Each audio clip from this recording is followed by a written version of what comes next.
Sam Chisholms Horse. This horse was a freaking badass. He was stomping on bandits. I was like, what?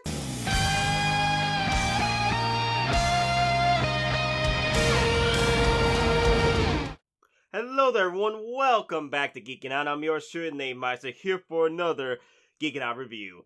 And this time we're reviewing The Magnificent Seven. This time around, Magnificent Seven is directed by Antonio Fuqua, who did Training Day and Olympus Has Fallen. Now Olympus Has Fallen 2, and Olympus Has Fallen 2 was just complete garbage. Don't watch that. So the brand new Magnificent Seven is based on the original Western tale of the 1960s Magnificent Seven, which is also a remake of the original Seven Samurai by Akira Kurosawa. Now let me tell you this, if you're into westerns but you're more into the grit and darker westerns, this is more of a action comedy with heart. Now, you haven't read or heard about the Magnificent Seven or Seven Samurai. It's based on a classic tale of outlaws and outcasts trying to save a town from a villain that's been taking their resources, taking their homes, their families away from them. So the townsfolk hire these band of renegades to help them against these villains who they can't defend themselves from. Now, we've seen the story before. Disney has done it more times than I can count. A couple of films adapted into a comedy. But the real question is, did Antonio Fuqua's adaptation did the story justice? And it did. I had so much fun watching this film in theater. I've watched it twice already. I still want to go watch this again. It was freaking awesome. So pretty much, we have Denzel Washington playing Sam Chisholm, who is a warden of the state or a bounty hunter. And I liked how Antonio Fuqua made Denzel Washington the leader of the group, because in the original Seven Samurai, Shimada Kanbei was a Ronin samurai. Ronin is pretty much someone without a master, an outcast. He's trash, pretty much. That's what Ronin samurais were considered back in ancient Japan. They were considered outcasts, dishonorable, lower than trash. And bringing in Denzel Washington, who's a black sheriff. A black sheriff?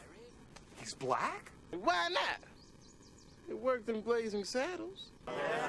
No, not a black sheriff, but a black warden of the state. And Denzel Washington, the black writer, walking into town, everyone was like, what the heck is going on here? So I definitely liked how Antonio Fuqua used racism to bring out the outcast in Denzel Washington. Like, he was considered an outcast because he was black, and the black writer coming into town like he owned the place, which he did. He did. Denzel Washington was like one of the coolest characters in this film. Every time Denzel Washington walked into town, he was a total badass, taking people out, taking names. Of course, everyone else was doing their job as well. And I definitely enjoyed how Fuqua showcased everyone's skill sets. It was pretty cool. Antonio Fuqua, who gave us Training Day. I was so hyped when I heard that Ethan Hawke was coming back to work with Antonio Fuqua and Denzel Washington in this film as one of the seven. I was like, yes! Yes! Because I wanted a reference to Training Day. Like, they knew each other. And yes, Ethan Hawke's Good Night and Denzel Washington's Sam Chisholm characters are friends. They became friends after the Great Civil War.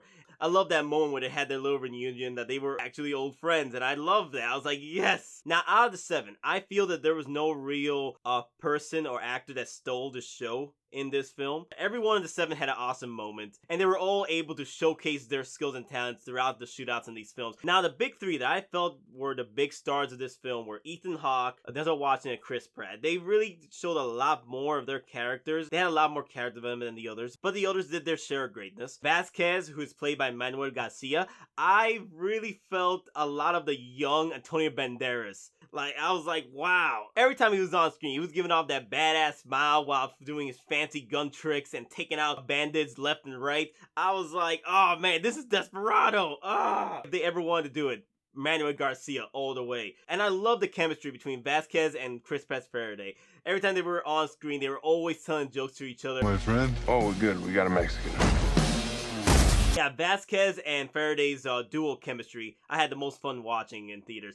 And then we had Billy Rocks, played by bYUNG-hUN, who is also Storm Shadow. I'm like, if you had Storm Shadow walking into town, you're gonna need freaking Snake Eyes. That's the only person that can take him out. Billy Rocks was pretty much the Legolas of the group, going around taking people out with knives and doing fancy tricks. He was freaking fast as heck. He was just running in, slicing and dicing. Not only he was good with knives, but he was also a marksman. Billy and Goodnight. Oh, it was freaking awesome watching them taking out people out, taking names with their rifles. Ah, man. Other than that, everyone did a fantastic job in this film, especially Haley Bennett, who played Emma Cullen, who was recruiter of the Magnificent Seven, who had the balls to go out and recruit Denzel Washington to recruit the Magnificent Seven, which she quoted in the film, that she literally said that. But the one that stole the show for me. Sam Chisholms Horse. This horse was a freaking badass. He was stomping on bandits. And I was like, what? And for a minute there, through the film's shootouts with the horse, I really thought this horse was part TARDIS. Because every time Sam Chisholms was on that horse, he never ran out of freaking bullets. Everyone else was running out of bullets left and right. Sam Chisholms seemed to never run out of bullets whenever he was around his horse. As if the horse was bigger on the inside.